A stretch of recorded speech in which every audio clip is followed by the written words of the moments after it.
ہندوستان میں انہوں نے جلدی مین پاور پروڈیوس کیا جو اس شعبے میں چلا گیا اور فائدہ ہی فائدہ ہوا. آج ان کی آئی ٹی ایکسپورٹس اس حد تک بڑھ چکی ہیں. نہیں، میں سمجھتا ہوں کہ آج بھی جو مودی کا یار ہوگا وہ اس ملک کا غدار ہوگا. کوئی بھی لیڈر آج بھی آ کے اگر مودی کے ساتھ بیٹھے گا تو بالکل ہم اسے غدار کہیں گے. کہ جی وہ انہوں نے یہ کہا کہ ہم تو لڑنے کے قابل نہیں، ہم لڑنے کے قابل نہیں، جنگ لڑنے کے وہ قابل نہیں. اس وقت وہ بھی کیا اسی غداری میں آتا تھا، راہ میں آتا تھا، کیا تھا وہ؟ ایران نے 33 ممالک کے لیے جو ویزا ریکوائرمنٹ ہے وہ سکریپ کر دی ہیں انکلوڈنگ انڈیا. جب انڈیا نے دفعہ 370 ختم کی اور مقبوضہ کشمیر میں وہ کارروائی کی تو کیا کیا تھا باجوہ صاحب نے؟ ڈسپائٹ دا فیکٹ کہ پاکستان ایران کا نیبر ہے، ہمیں ایسی فیسلٹی نہیں ملی.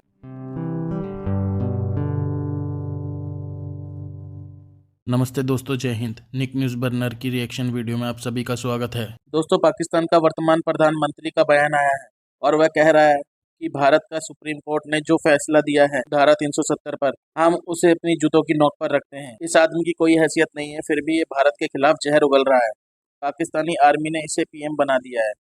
ایک کیئر ٹیکر کو پی ایم بنا دیا، مطلب ان کو خود کی اوقات دیکھ کر منہ کھولنا چاہیے. حیثیت کچھ بھی نہیں ہے اور کھانا کھانے کے لالے پڑے ہوئے ہیں اور بات کرتے ہیں بھارت سے یدھ کرنے کی. اور بھارت کی آرمی کا کھانا اتنا اچھا ہے کہ پورے پاکستان میں کسی کو نہیں کھایا ہوگا.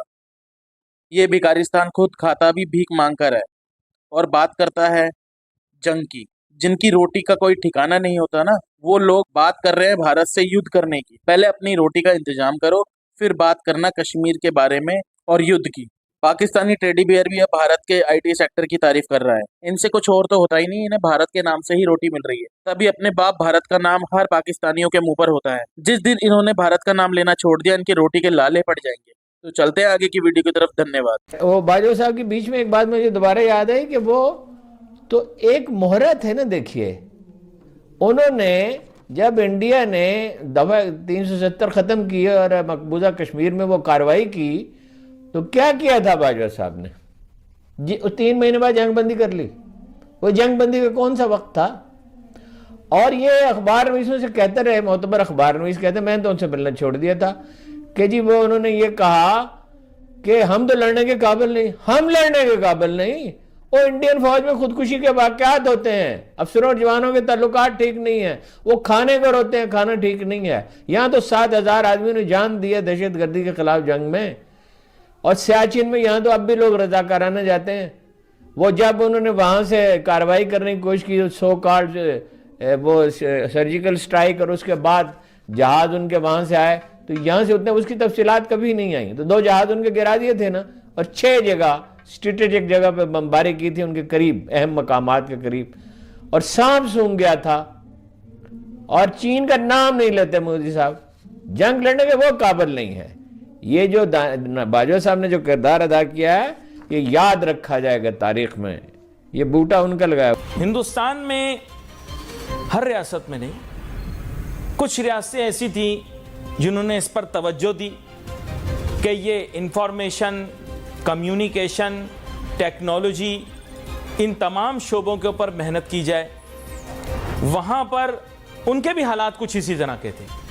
ہندوستان بڑا وسیع ملک، وہاں پر بھی اسی طرح کے حالات تھے. کچھ ریاستیں پسماندہ تھیں تو پسماندہ ریاستوں نے کوشش کی کہ جلد سے جلد دوسری ریاستوں کے برابر آ جائیں.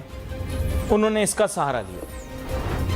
جب تعلیم ملی لوگوں کو اس شعبے کی اور دنیا میں اس کی جو ضرورت ہے وہ محسوس ہوئی تو انہوں نے جلدی مین پاور پروڈیوس کیا جو اس شعبے میں چلا گیا اور فائدہ ہی فائدہ ہوا. آج ان کی آئی ٹی ایکسپورٹس اس حد تک بڑھ چکی ہیں کہ میں فگر جان بوجھ کے کوٹ نہیں کر رہا. اس بارے میں ہمیں سوچنا چاہیے. زرداری صاحب کو 14 سال یا 12 سال یا 10 سال جیل میں اس نے رکھا، جو آپ کا سب سے بڑا اتحادی تھا سابقہ حکومت میں. تو اس کے متعلق بھی زرداری صاحب جو الفاظ کہتے تھے، جو بلاول صاحب الفاظ کہتے تھے، اور جو بلاول صاحب کا یہ نعرہ تھا، مودی کا جو یار ہے غدار ہے، یہ جلسے میں نعرہ تھا، تو اس وقت وہ بھی کیا اسی غداری میں آتا تھا، راہ میں آتا تھا، کیا تھا وہ؟ میں سمجھتا ہوں کہ یا وہ سیاسی نعرہ تھا. नहीं, मैं समझता हूँ कि आज भी जो मोदी का यार होगा वो इस मुल्क का गद्दार होगा। कोई भी लीडर आज भी आके अगर मोदी के साथ बैठेगा तो बिल्कुल हम उसे गद्दार कहेंगे। तो पर नवाज शरीफ नवाज शरीफ के घर शादी पे बैठा था, शादी भी आ गया था। नवाज शरीफ साहब अब भी ये बात कर रहे हैं कि किसका ज़माना था कि जब भारत के वज़राए आज़म आया करते थे, हमें खित्ते में अपने हमसायों के साथ ताल्लुकात बढ़ाने हैं, हमसाये कभी तब्दील नहीं होते। तो ये तो अब भी वो ख्वाहिश रखते हैं। देखिए, उनकी ख्वाहिशात होंगी। अगर कोई चीज हमारे मुल्क को बेहतरी ले जा सकती है, अगर इक्वल बेसिस पे बगैर हमारी सॉवरेनिटी को हर्ट किए पाकिस्तान की अगर हम ट्रेड कर सकते हैं, अगर इंडिया सुधरने को तैयार है, अगर इंडिया पाकिस्तान के खिलाफ साजिशें करने से हटने को तैयार है, तो फिर तो बातचीत हो सकती है। कौन सी साजिशें हटने को तैयार है? स्ट्रेटजी उनकी रहे और हम उनसे शादी बैठे तो मेरे ख्याल से तो ये अच्छी बात नहीं होगी। आज के दिन तक जितने हमले हुए हैं उसमें बराहे रास्त उनका तल्लक निकला है हमारे इदारों की रिपोर्ट के मुताबिक, वहां से या अफगानिस्तान से, और राह जो है वो बिलवास्ता या बिलावास्ता मुलवस है। तो फिर कैसा मामला? इसके बाद भी कोई बात रह जाती है? इसलिए तो जनाब आपको कह रहे हैं कि आज भी इन सेटलमेंट्स के बगैर अगर कोई बैठेगा मोदी के साथ तो हम यही कहेंगे जो हम पहले कहते थे। दोस्तों, एक बड़ी डेवलपमेंट है। मैं इसको डेवलपमेंट इसलिए कहूँगा कि इट अफेक्ट्स द मूवमेंट, और कहा जाता है कि इस वक्त जितना ग्लोबली कनेक्टेड इस वक्त इंटरनेशनल सोसाइटी है, आपकी जो एक्सेस है वो बड़ी मैटर करती है। ईरान ने 33 ममालिक के लिए जो वीज़ा रिक्वायरमेंट है वो स्क्रैप कर दी है, इंक्लूडिंग इंडिया। लेकिन पाकिस्तान जो है it still needs a visa to go to Iran. 33 ममालिक हैं जिसमें इंडिया है, रशिया है, यूएई है, बहरीन है, सऊदी अरेबिया। सऊदी अरेबिया वो मुल्क है जिसके साथ उनके दहाइयों से पुराना मिसट्रस्ट है। अभी हाल ही में हमने देखा कि रिप्रोचमा चाइना ने उनका करवाया, लेकिन दे कैन गो।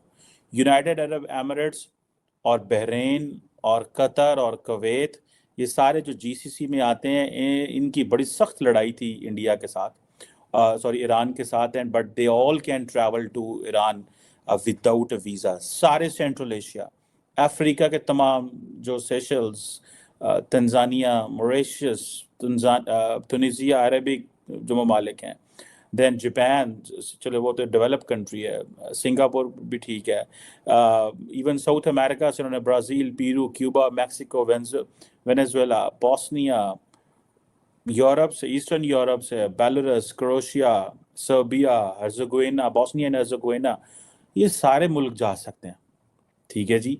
और ईरान ने पहले ये जो सर्विस थी बड़े कम ममालिक को दी हुई थी, Azerbaijan, Oman, China, Lebanon and all that, Syria के जो है। ठीक है जी। अब आपको पता है बहुत सारे पाकिस्तानी जो हैं वो ट्रैवल करते हैं, ईरान जाते हैं, ज़्यादातर किस लिए जाते हैं? पिलग्रिमेज के लिए। और अब होता क्या है, ईरान का वीज़ा मिल जाता है। ईरान का वीज़ा ये नहीं है कि मिलता नहीं है। अब तो ईरानियों ने जो है वो वीज़ा स्टैम्प करना भी बंद कर दिया था। तो उसकी वजह ये थी कि बहुत सारे जो पाकिस्तानी या और ममालिक के लोग हैं, जब उनके पासपोर्ट के ऊपर ईरान का वीज़ा लगता है तो वेस्टर्न ममालिक वीज़े नहीं देते थे, अमेरिका वीज़े नहीं देता था, और ये इस तरह की चीज़ें जो हैं वो चलती थी। लेकिन आप देखें कि प्राइम मिनिस्टर नरेंद्र मोदी की जो पॉलिसी है regarding Iran, it is working, it's on middle east is working. ये जो पिक्चर मैं आपको दिखाई है दरमियान में, अगर आप देखें तो इसमें prime minister Modi Iranian foreign minister से मिल रहे हैं। This is against the protocol. Normally ये प्रोटोकॉल के अगेंस्ट होता है, और एक ही सीट के ऊपर बिठाना फॉरेन मिनिस्टर को, ठीक है, ये उस मुल्क के फॉरेन मिनिस्टर को बिठाया जाता है which is very important for a country. तो आप फॉरेन मिनिस्टर को भी बिठा लेते हैं, ठीक है। जैसे secretary Antony Blinken and defence secretary आए थे तो प्राइम मिनिस्टर मोदी को उन्होंने कॉल ऑन किया and they went. So Iranians are investing a lot in Iran. Indians are investing a lot in Iran for so many reasons. उसके बहुत सारे वजूहात हैं। They know ईरान जो है वो बड़ा एक important है। And Indians को इस चीज़ का पता है कि Iran is a serious country and ईरानी समझते हैं India is a serious country. Despite the fact कि पाकिस्तान ईरान का नेबर है, हमें ऐसी फैसिलिटी नहीं मिली। What has happened with India, India अभी भी आप अमेरिका में चले जाएं, आपको इंडिया के मैक्सिमम आपको प्रोफेसर हर डिपार्टमेंट में आपको वही मिलेंगे। आपको कंपनियों के गूगल का हेड इंडियन है, उसके दूसरे तो यानी आपको हर जगह पे इंडियंस मिलेंगे। वो क्या था, आज से 30 साल पहले 35 साल पहले हर एक इंडियन जा रहे थे और वो उनको बोलते थे। टाटा ग्रुप वाले हैं जो है उन्होंने क्या किया है कि स्कॉलरशिप्स देते हैं, लेकिन स्कॉलरशिप देने की एक कंडीशन लगाते हैं कि भाई कंडीशन ये है कि तुम 10 इंडियंस को एम्प्लॉय करोगे। तो ये भी एक तरीका होता है। इस तरीके से जो है वो एम्प्लॉयबिलिटी बढ़ाते हैं, सब कुछ करते हैं। दोस्तों अगर आपको हमारी वीडियो पसंद आई है तो प्लीज़ लाइक ज़रूर करें और साथ में शेयर करना ना भूलें। और साथ ही दोस्तों ऐसी ही लेटेस्ट वीडियो देखने के लिए हमारे चैनल को सब्सक्राइब करें, साथ ही बेल का आइकन जरूर दबाएं ताकि सबसे पहले आपको हमारी वीडियो की नोटिफिकेशन मिल सके। धन्यवाद।